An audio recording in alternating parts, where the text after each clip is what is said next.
The story opens on a stormy night, with heavy rain lashing against the windshield of Olivia Harper's car. She sits in the driver's seat outside the courthouse, her hands still trembling from the sentencing hearing she just attended. Her ex-fiancé, a man who once controlled her life with cruelty and violence, has finally been condemned to prison. Yet, instead of feeling liberated, Olivia finds herself shaking not from fear of him, but from the haunting memories that the courtroom resurrected. Every gavel strike, every piece of testimony, every glimpse of his face carved into her mind like scars she thought she had healed from. She doesn't cry, she refuses to give him that power anymore. But in the silence of the car, the storm outside feels eerily familiar, echoing the chaos she once lived through daily. For Olivia, this night is not just about justice served, it's about facing the truth that freedom doesn't erase trauma. It lingers, demanding to be confronted. She grips the steering wheel tightly, whispering to herself that she survived, even as her body betrays her with shivers of remembered fear. Across town, Ethan Cole's world is unraveling in a very different way. Once regarded as a sharp, ambitious defense attorney, Ethan now finds himself packing boxes in silence, surrounded by the remains of a career that collapsed overnight. The law office that once celebrated his victories now shuns his name, because Ethan defended the wrong man, Olivia's abuser. Though he didn't commit the crime, his defense of the guilty man has branded him as complicit in injustice. Headlines call him unethical, heartless, a lawyer who values winning cases over defending truth. Ethan doesn't fight the labels, because deep down he believes them. He had sworn to uphold justice but instead became a shield for someone who destroyed lives. The guilt corrodes him, gnawing at his conscience until even the walls of his office feel like a courtroom where he is the condemned. Packing the last of his case files into a worn-out box, Ethan knows he isn't just leaving a job behind, he's abandoning the identity he built his life around. Without his career, without his reputation, he wonders if he has any right to step back into the world he once believed he belonged to. Fate intervenes when Olivia and Ethan's paths cross later that same night. Olivia, still raw from the courthouse, throws herself into work at the hospital ER, channeling her pain into saving others. Amid the chaos of emergencies, she's assigned to a new patient, a man with blood on his knuckles, a split lip, and bruises blooming across his jaw. That man is Ethan, fresh from a bar fight sparked by his own anger and self-destruction. Their eyes meet, and the room instantly chills. Olivia recognizes him at once, the lawyer who stood beside her abuser in court, who argued for his freedom. Rage and betrayal flood her chest, while Ethan feels the sting of her gaze like a verdict he cannot escape. He doesn't expect kindness from her, and she offers none.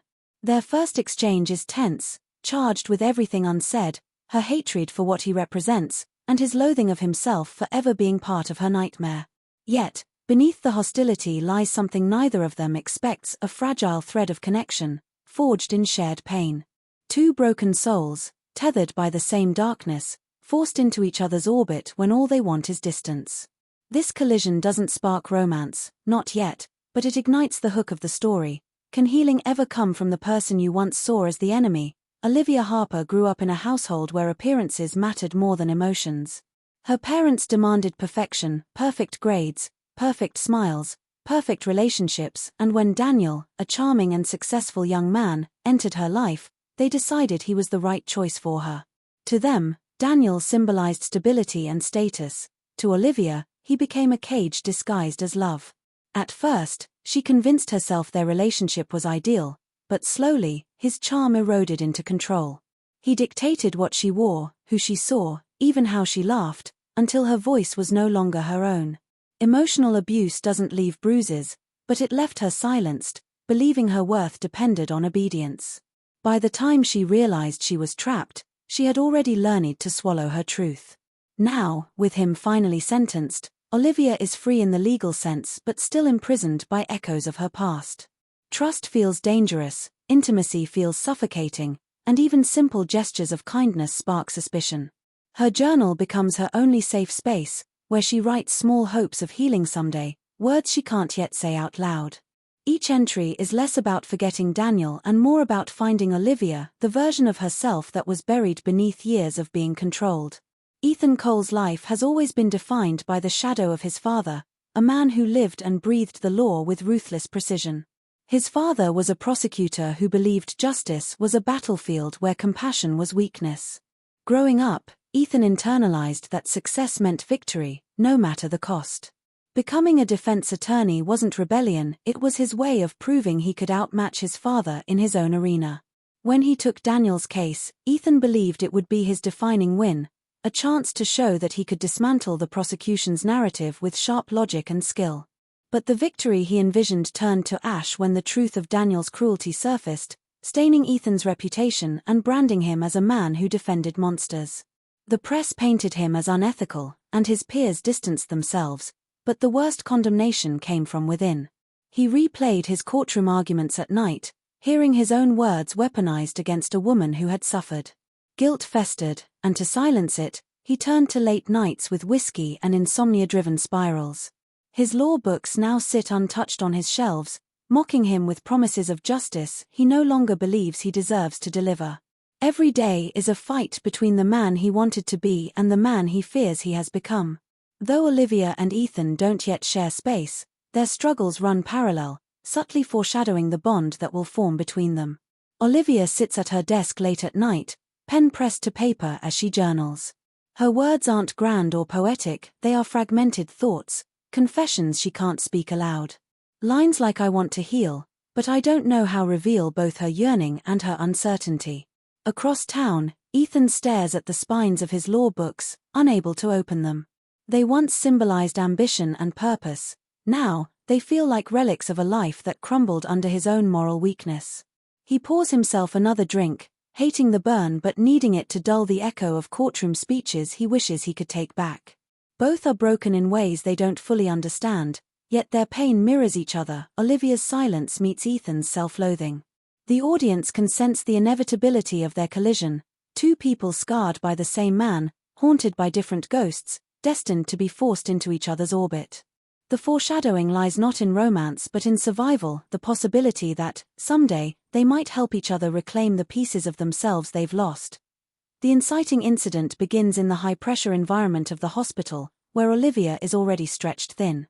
A sudden shortage of staff forces her to work a double shift, leaving her exhausted and vulnerable to mistakes. During a particularly chaotic night, a patient's family accuses her of negligence after a minor complication during treatment.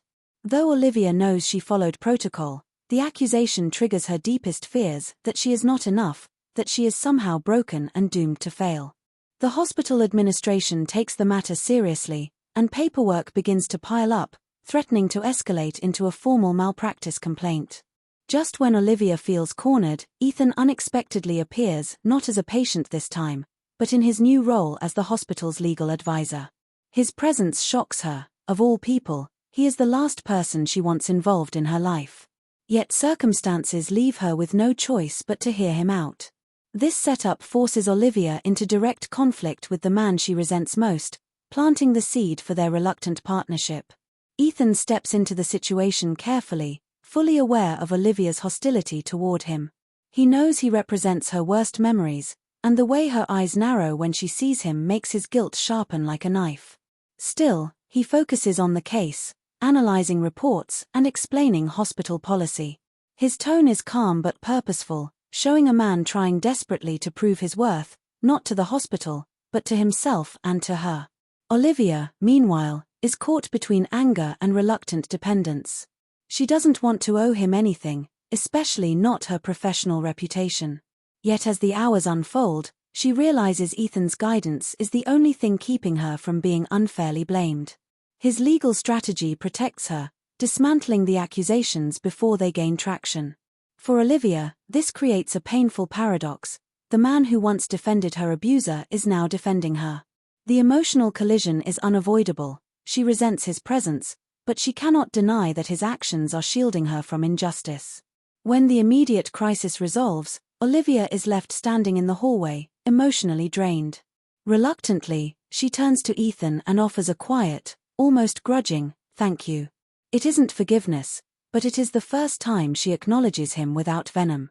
Ethan doesn't take advantage of the moment. Instead, he surprises her with raw honesty. "I'll never forgive myself for defending him. But if I can make even one thing right, maybe I can start over." The words hang between them, heavy with sincerity. For Olivia, the admission sparks an unexpected shift. She sees for the first time that his guilt is as suffocating as her pain. It doesn't erase the past, but it forces her to recognize that he, too, is broken. In his vulnerability, she sees a mirror of her own wounds, different scars, same weight. This realization unsettles her but also softens the hard edge of her anger. The inciting incident plants the seed of possibility, not forgiveness, not healing, not yet, but the first flicker of understanding that perhaps, together, they might begin to confront the shadows that bind them. Despite Olivia's efforts to keep distance between them, life keeps weaving her and Ethan into the same spaces. At the hospital, he shows up for staff training sessions, advising doctors and nurses on legal risks. At first, she avoids his gaze, answering him curtly, but their interactions begin to soften. Later, she spots him at a free legal clinic she volunteers at, helping vulnerable patients with paperwork. It's disarming to see him outside the courtroom drama, sitting on a folding chair with an elderly woman, listening intently as though her story is the only one that matters. Each encounter chips at the rigid walls Olivia built around herself, though she refuses to admit it. Ethan, meanwhile, finds himself drawn to her resilience. Even when she's cold to him, he admires the strength that kept her standing despite everything Daniel stole from her. Through mutual friends in the hospital, their circles overlap more often, and each time they speak, a thin thread of connection weaves itself tighter. They aren't allies, not yet, but they are no longer enemies either. But proximity does not dissolve their scars, it magnifies them. Olivia feels the terrifying pull of attraction but recoils instantly, convinced that trusting a man again is an invitation to ruin. Ethan, too, wrestles with his own demons. Every step closer to Olivia feels undeserved, tainted by the role he played in her suffering. Their conversations become charged with paradox, sharp retorts layered over moments of raw honesty. One evening, after an exhausting shift, Olivia admits she still wakes up from nightmares. Ethan quietly responds that he doesn't sleep much at all, his voice heavy with unspoken guilt. In another moment, their bickering shifts into an accidental intimacy when she teases him for quoting legal statutes in casual conversation, and he smiles in a way that lingers too long. The push and pull between them is relentless. She fears the vulnerability of needing someone, and he fears the impossibility of redemption. This emotional resistance makes every interaction feel like walking a tightrope, equal parts danger and temptation. Just as fragile trust begins to form, their world is shaken. Daniel appeals his sentence. For Olivia, the news reopens wounds she fought hard to stitch closed. When she learns Ethan has been asked to consult on the appeal, the betrayal cuts deep. Rage and fear resurface. To her, it feels like proof that he'll always be on the wrong side of her story. Ethan faces an impossible dilemma, accepting the case could restore his career, but at the cost of Olivia's trust. After agonizing deliberation, he makes his choice.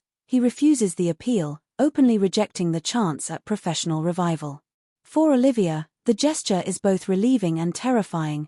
It forces her to see that he values her faith more than his own future. Yet Ethan's refusal ignites retaliation from Daniel's new legal team, who target Ethan with threats, leaks, and relentless scrutiny. Olivia, by association, becomes dragged into the spotlight once again, her name resurfacing in the media tied to Daniel's violence. The turning point is bittersweet. Ethan proves his loyalty, but in doing so, he binds both of them to the very public storm they wanted to escape. The appeal hearing begins under a suffocating weight. Olivia enters the courtroom with her chest tight, knowing that stepping into this space means reopening every wound she has fought to heal. Ethan sits nearby, his presence steady but conflicted, forced to relive his professional downfall while trying to protect her from further harm. The prosecution presents damning new evidence, documents, recordings, and testimony that revealed Daniel's manipulations extended beyond Olivia. Ethan himself was deceived, coerced with false narratives and fabricated evidence that painted Daniel as less culpable than he truly was.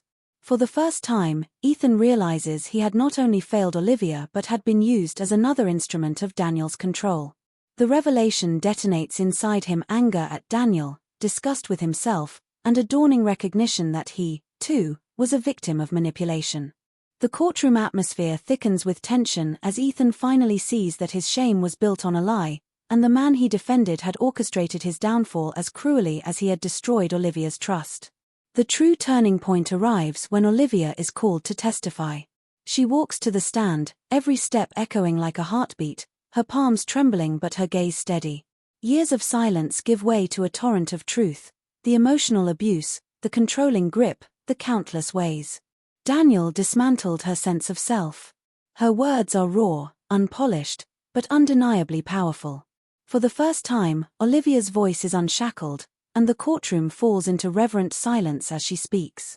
Ethan listens, every word piercing through his own guilt, shaking him to the core. He sees her not as the woman he failed in court, but as a survivor who stands unbroken before her abuser. The strength in her testimony forces Ethan to confront his own weakness not as a condemnation, but as a call to rise. For Olivia, speaking aloud is both terrifying and liberating, a reclamation of her story in front of the man who once silenced her. The air hums with the undeniable weight of her truth, setting the stage for the eruption that follows. As Olivia finishes, Daniel's mask finally cracks. He erupts in a violent outburst, lunging across the courtroom with venomous rage, spewing accusations that only confirm everything Olivia endured.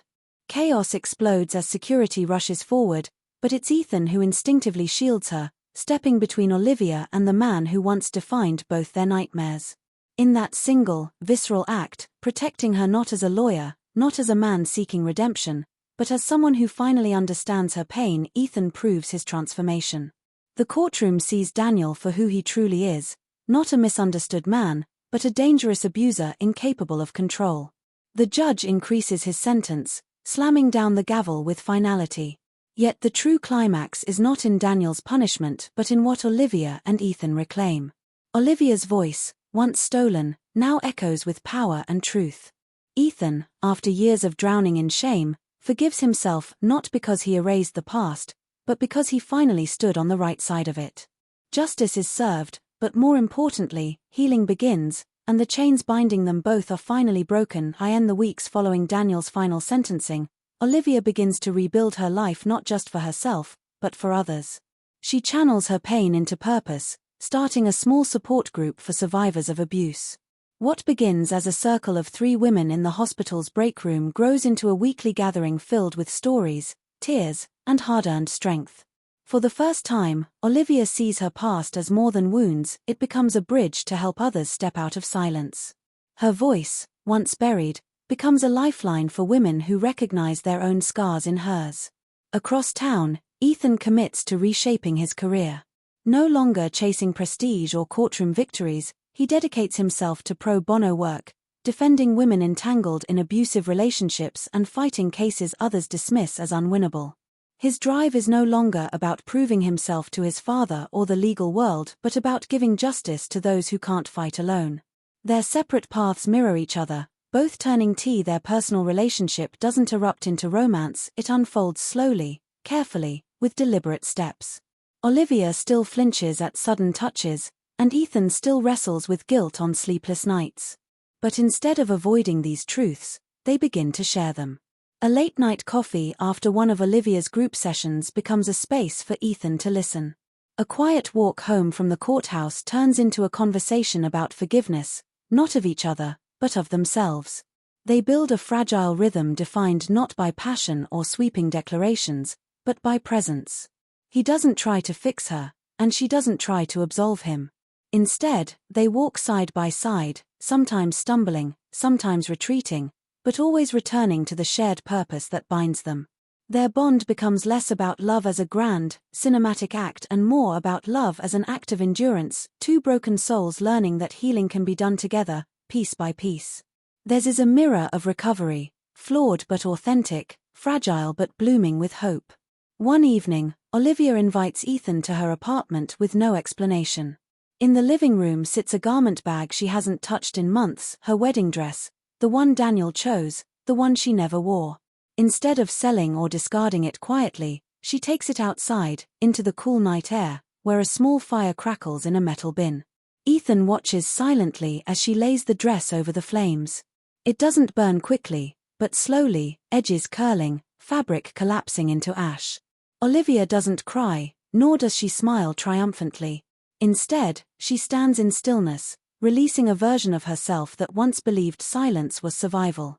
It isn't destruction but transformation, a quiet goodbye to the woman who was caged by fear. Ethan doesn't step forward to hold her or save her, he simply stands beside her, steady and present, bearing witness. That is his role now, not as her rescuer, but as her partner in resilience. Together, they watch the dress turn to smoke and embers, a symbol that the past no longer owns her.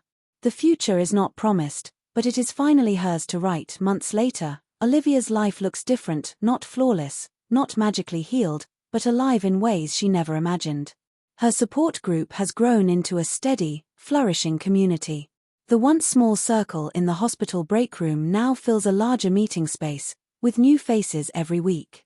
Survivors share stories, cry together, and, more importantly, find strength in one another's presence. Olivia no longer speaks from a place of brokenness, but from resilience. She leads not as someone who has all the answers, but as someone who knows what it means to survive. In the back of the room, Ethan often sits quietly, never inserting himself, never demanding credit. He listens, watching her with quiet pride, recognizing that this is her legacy, not defined by her abuser, not defined by pain, but by her courage to rise and bring others with her. To Olivia, his silent presence means more than words. It reminds her that she is no longer carrying her story alone. Months later, Olivia's life looks different, not flawless, not magically healed, but alive in ways she never imagined. Her support group has grown into a steady, flourishing community. The once small circle in the hospital break room now fills a larger meeting space, with new faces every week. Survivors share stories, cry together, and, more importantly, find strength in one another's presence. Olivia no longer speaks from a place of brokenness, but from resilience. She leads not as someone who has all the answers, but as someone who knows what it means to survive. In the back of the room, Ethan often sits quietly, never inserting himself, never demanding credit. He listens, watching her with quiet pride, recognizing that this is her legacy, not defined by her abuser, not defined by pain, but by her courage to rise and bring others with her. To Olivia, his silent presence means more than words. It reminds her that she is no longer carrying her story alone. One evening after group, Olivia hands Ethan a small wrapped package. His startled gifts are not something he expects from her. Inside is a framed photograph of the hospital courtyard where their story twisted into something unexpected, the place where they clashed, and later, where they reconciled. Beneath the photo, etched into the matting, are her handwritten words, "When pain became the path to forever." Ethan stares at it for a long moment, struck by the gravity of what she's giving him. It isn't just a picture, it's a testament to their journey, chaotic, painful, but also redemptive. For Olivia, the gift is her way of saying she no longer associates him with her abuser, but with survival, healing, and the fragile hope of something more. For Ethan, it is the first time he allows himself to accept that perhaps redemption isn't something earned all at once, but something quietly given, piece by piece, by those willing to see him beyond his failures. That night, they sit together on a bench outside the hospital, the framed photo resting between them. There are no dramatic declarations, no sweeping promises, no desperate embraces. Instead, there is peace. Olivia leans her head gently against Ethan's shoulder, and for the first time, he doesn't stiffen with guilt, nor does she flinch with fear. They sit in silence, the night air cool, the hum of the city around them, and let the moment simply be.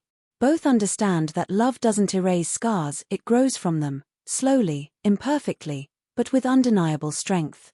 Their story is not one of erasure but of endurance. The quiet is not empty, it is full of trust, of acceptance, of the fragile, beautiful truth that after everything, they have found not perfection, but peace. And in that peace, love quietly blooms, steady and real, a love built not despite their scars but because of them. One evening after group, Olivia hands Ethan a small wrapped package. His startled gifts are not something he expects from her. Inside is a framed photograph of the hospital courtyard where their story twisted into something unexpected, the place where they clashed, and later, where they reconciled. Beneath the photo, etched into the matting, are her handwritten words, "When pain became the path to forever."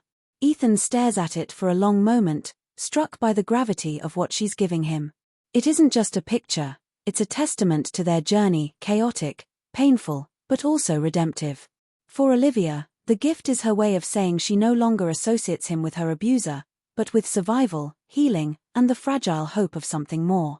For Ethan, it is the first time he allows himself to accept that perhaps redemption isn't something earned all at once, but something quietly given, piece by piece, by those willing to see him beyond his failures. That night, they sit together on a bench outside the hospital, the framed photo resting between them. There are no dramatic declarations, no sweeping promises, no desperate embraces. Instead, there is peace. Olivia leans her head gently against Ethan's shoulder, and for the first time, he doesn't stiffen with guilt, nor does she flinch with fear. They sit in silence, the night air cool, the hum of the city around them, and let the moment simply be. Both understand that love doesn't erase scars, it grows from them, slowly, imperfectly, but with undeniable strength. Their story is not one of erasure but of endurance. The quiet is not empty, it is full of trust, of acceptance, of the fragile, beautiful truth that after everything, they have found not perfection, but peace. And in that peace, love quietly blooms, steady and real, a love built not despite their scars but because of them.